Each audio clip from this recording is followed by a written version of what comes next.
बर्दाश्त का मादा जो इंडिया के अंदर ख़त्म हो रहा है वो भोजपुरी के गुलकारा हैं नेहा सिंह राठौर। उनके खिलाफ लखनऊ के हजरतगंज थाने में एक एफआईआर जो है वो दर्ज की गई है। ये एफआईआर जो है वो शायर अभय प्रताप सिंह उर्फ अभय सिंह निर्भीक ने जो है वो दर्ज करवाई है।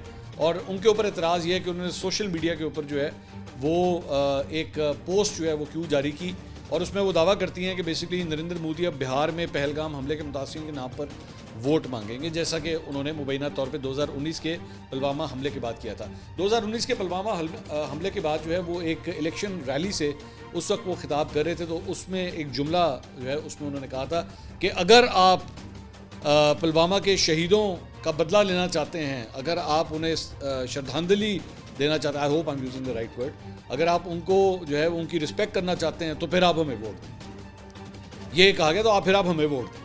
तो उसके ऊपर बड़ा क्रिटिसिज्म हुआ था उससे नरेंद्र मोदी के ऊपर कि यार आप शहीदों के नाम के ऊपर जो आप वोट क्यों मांग रहे हैं, मतलब आपका क्या लेना देना इस चीज़ के। तो ये उस कॉन्टेक्स्ट में मेरे ख्याल में बात की गई थी। अब वो वीडियो जो है वो काफ़ी वायरल हुई कि इन्होंने ये बात की और उसके बाद इनके अगेंस्ट भी जो है वो एफआईआर काट दी गई है।